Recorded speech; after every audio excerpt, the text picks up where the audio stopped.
Bismillahirrahmanirrahim. Selamat siang anak-anak. Ya, Pak.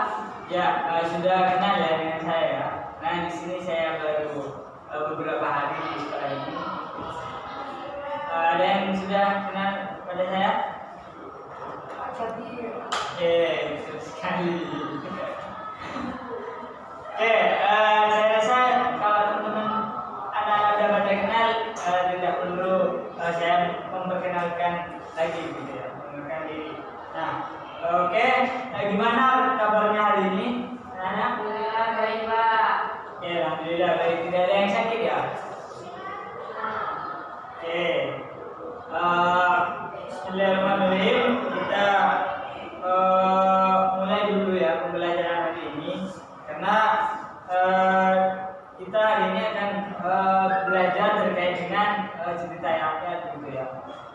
Bismillahirrahmanirrahim. Assalamualaikum warahmatullahi wabarakatuh. Waalaikumsalam warahmatullahi wabarakatuh. Nah, sebelum pembelajaran hari ini kita mulai, alangkah lebih baiknya kita berdoa terlebih dahulu. Mas Bagus bisa memimpin doa. Baik, sebelum memulai pembelajaran pada hari ini, mulai selesai. Sebelum lanjut ya, setelah berdoa, karena kita ini sebagai warga negara yang baik, kan tentunya kita harus hafal terhadap lagu Indonesia Raya gitu. Nah, oleh karena itu mari kita menyanyikan lagu Indonesia Raya bersama-sama yang akan dipimpin oleh Mbak Lidiani.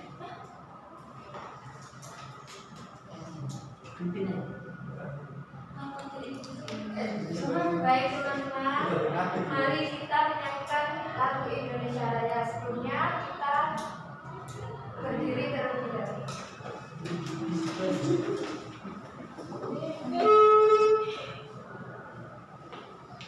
Dalam hitungan ketiga dimulai 1, 2, 3. Indonesia airku, tanah tumpah darahku, di sanalah aku berdiri, jadi pandu hidupku.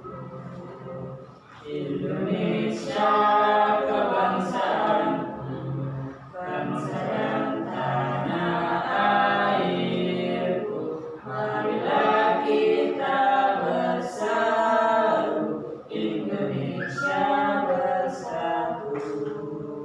Hiduplah tanahku, hiduplah negeriku, bangsaku, rakyatku semuanya. Bangunlah jiwanya, bangunlah badannya, untuk Indonesia Raya. Indonesia Raya, merdeka, merdeka, tanahku, negeriku yang ku cinta. Indonesia Raya, merdeka, merdeka, hiduplah Indonesia Raya. Indonesia Raya, merdeka, merdeka, tanahku, negeriku yang ku cinta. Indonesia Raya, merdeka, merdeka, hiduplah Indonesia Raya. Mohon duduk kembali. Anak-anak di sini saya absen terlebih dahulu. Siapa yang tidak masuk hari ini itu saya absen ya. Bagus Adi Purnomo, Lindiani, Kita Firda Wayu, dalam kamar mandi, Pak. Shirley Widya Gusti. Saya, Pak. Dan mungkin saya kita lanjut saja. Di sini kita akan belajar terkait dengan cerita rakyat gitu ya.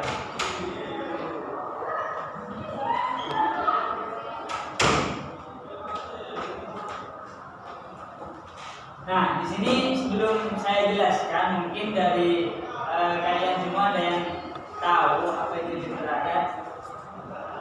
Cerita legend. Oke, Mbak Beda, apa Mbak Beda? Itu kayak cerita yang paling bunda. Oke, jangan Beda. Ada lagi? Oke, Mbak Charlie. Tahu Pak? Oh, kurang tahu. Ada lagi?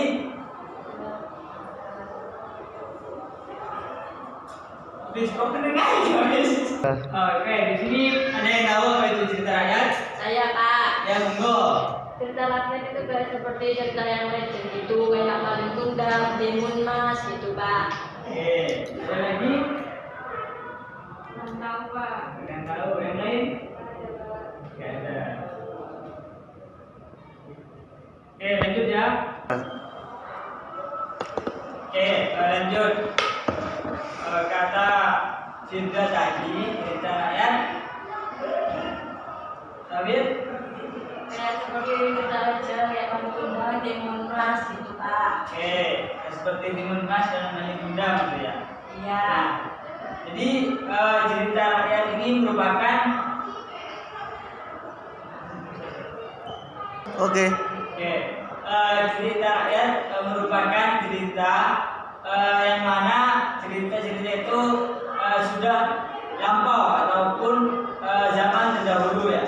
Yang mana di situ cerita itu diwariskan terhadap anak-anaknya atau cucu-cucunya begitu ya. Jadi bisa dikatakan bahwa cerita rakyat ini merupakan warisan budaya dari generasi-generasi terdahulu yang disampaikan secara lisan gitu, secara mulut ke mulut gitu ya.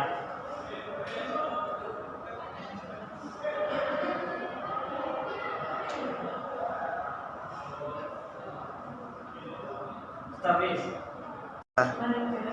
nah, selanjutnya ciri-ciri cerita rakyat gitu ya. Yang pertama penyampaian secara lisan, yang mana tadi sudah saya jelaskan bahwasanya cerita rakyat ini disampaikan melalui lisan-lisan. Yang kedua diceritakan secara turun menurun gitu. Yang ketiga, tidak diketahui siapa yang menjadi pengarang ataupun pembuatnya dari cerita tersebut. Nah, yang keempat, mengundang nilai budi pekerti. Nah, yang kelima, masih bersifat tradisional ataupun tidak belum modern gitu ya. Nah, dari sini ada yang ingin bertanya? Apa yang saya sampaikan sebelum kita lanjut kepada materi? Ya Pak. Oke, belum ada ya. Nah, selanjutnya macam-macam cerita rakyat. Nah, di sini yang pertama ada fabel, yang kedua ada legenda, yang ketiga ada mito ataupun mitos, yang keempat ada saga, yang kelima ada dongeng, dan yang keenam ada jenaka. Sudah paham ya dengan macam-macam cerita ini?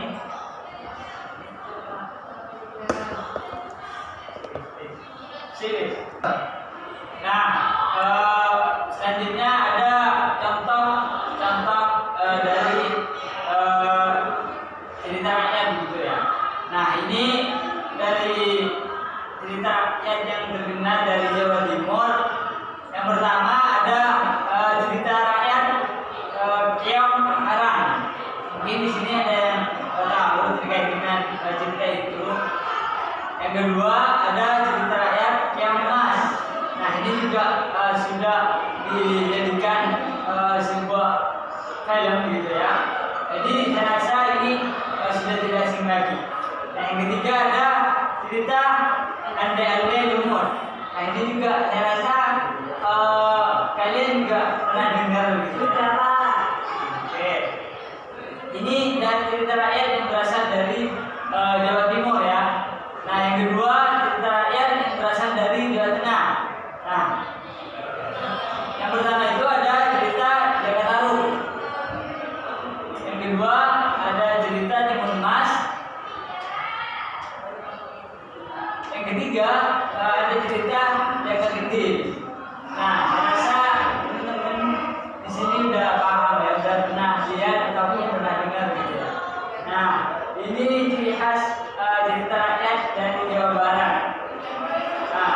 pertama ada cerita Sang Hyang, yang kedua cerita Kirangga Gading, dan yang ketiga cerita Lutung Kasaru.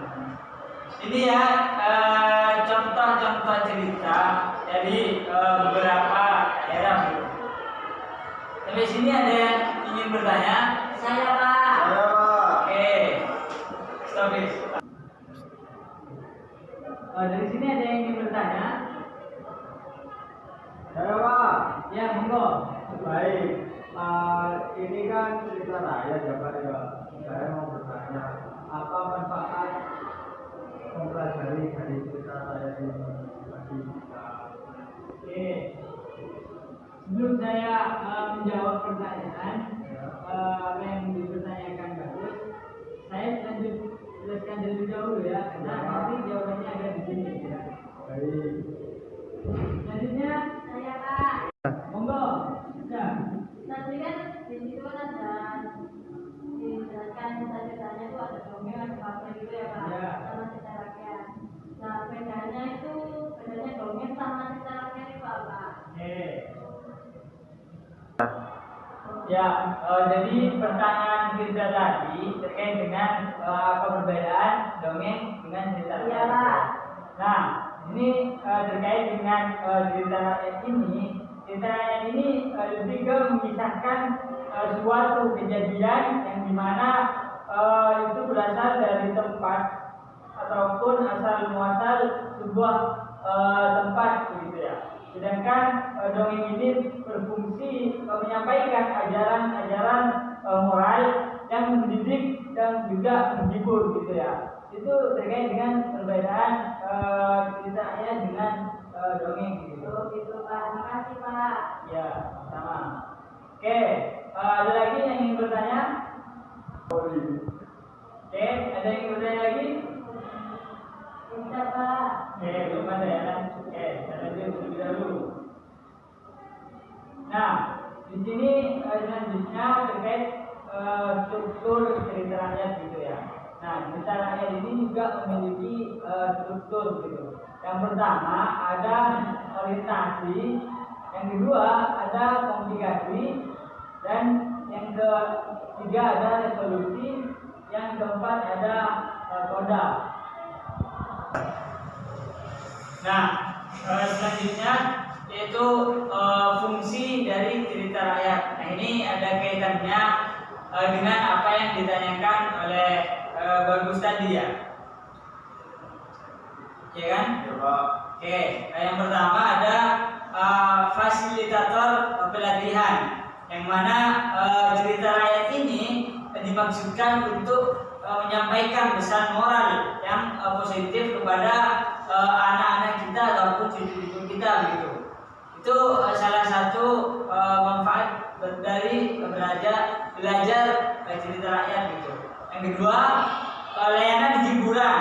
Nah, ini cerita rakyat juga dapat menghibur, juga sebagai sarana untuk orang-orang yang kesepian gitu ya.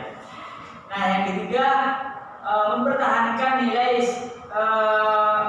yang ada di dalam masyarakat gitu, serta mendukung nilai-nilai dalam masyarakat yang sangat penting gitu, yang mana perlu kita sebagai anak muda tentunya harus menjunjung tinggi nilai positif seperti nilai kebaikan, kerukunan, dan juga keramahan. Selanjutnya unsur-unsur dari cerita rakyat. Nah, yang pertama, setiap karya sastra ini memiliki unsur-unsur pembangun ataupun unsur di dalam sastra. Nah, begitu juga dengan cerita rakyat. Unsur-unsur cerita rakyat ini ada dua gitu. Yang pertama,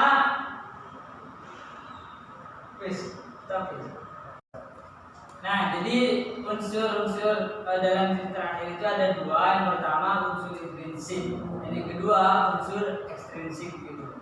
Nah, unsur intrinsik sendiri yaitu meliputi ada tema, ada alur ini terkait dengan apakah cerita itu maju ataupun mundur gitu, ataupun alur maju mundur. Nah, yang ketiga ada latar ini berisi tempat, suasana ataupun waktu.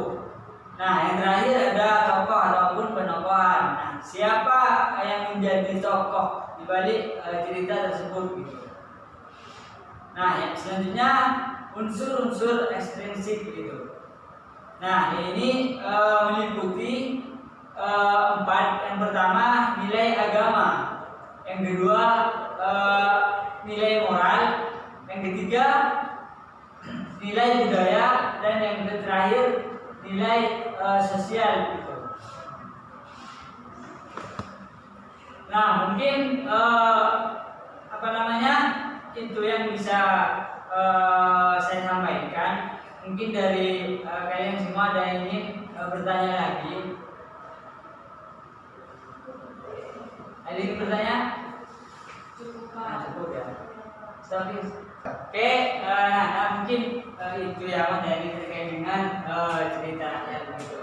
Nah, sekarang kalau memang anak-anak sudah paham, silakan dibagi ya, karena ini jumlahnya ada 4 orang, maka bagi menjadi 2 kelompok gitu ya. Ada yang ingin ditanyakan? Dengar kan ya?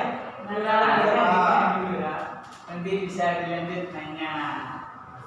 Oke, di sini saya kasih tugas ya, yang mana tugasnya ini kalian mencari cerita rakyat, lalu dibacakan dan juga dijelaskan pesan moral yang ada di dalam cerita tersebut gitu ya. Iya Pak.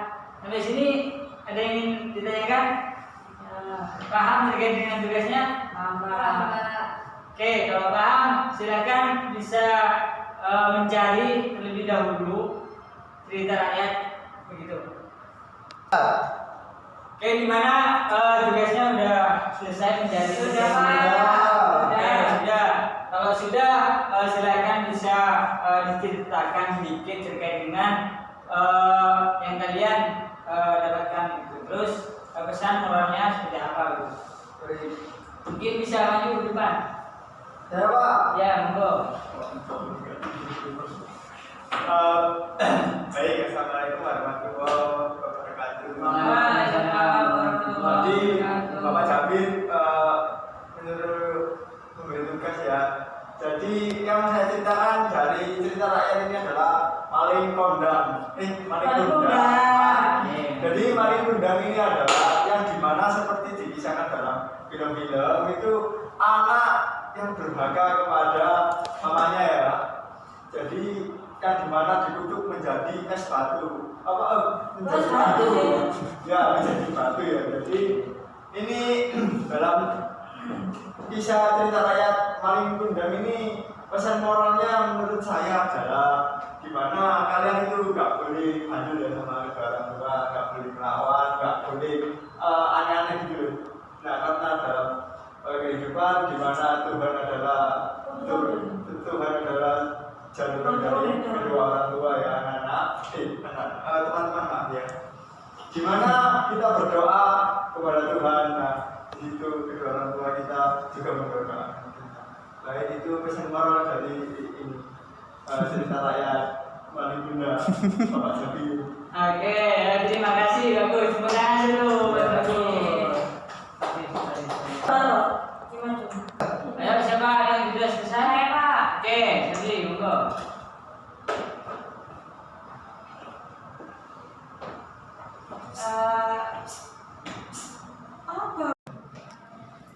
Ini ada cerita rakyat Toba yang mengisahkan seorang pemuda bernama Toba yang menikah dengan seorang gadis cantik jemaat seekor ikan. Dengan syarat tidak memberitahu kepada siapapun asal usul wanita tersebut. Pesan moral yang dapat kita ambil dari cerita rakyat Toba adalah bahwa sebagai seorang anak hendaknya kita berbakti kepada kedua orang tua dengan tidak menyia-nyiakan kepercayaan yang telah diamanahkan kepada kita. Sebaliknya, sebagai orang tua, janganlah memarahi anak secara berlebihan. Apabila mereka berbuat salah, orang tua dapat memberitahukan secara baik-baik apa kesalahan anak mereka dan buatlah anak-anak berjanji bahwa mereka tidak akan mengulanginya. Oke. Pak, Tepuk saya tangan dulu mau izin supaya bilang lagi, Pak. jadi.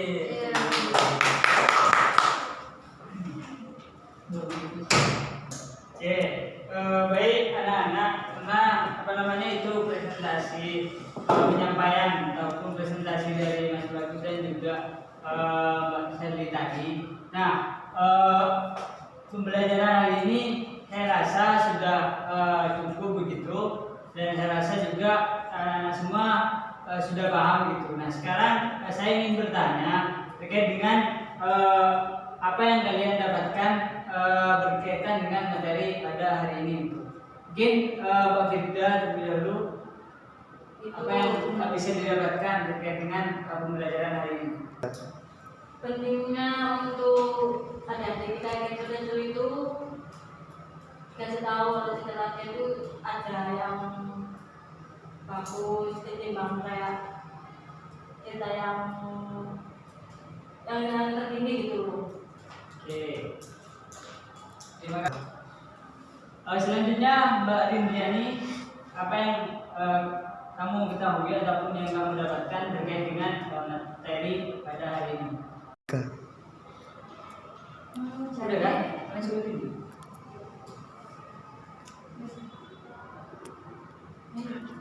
Jadi kita dapat mengetahui cerita-cerita yang terdahulu serta unsur-unsur apa saja yang ada di cerita kita. Oke, terima kasih Rindiani.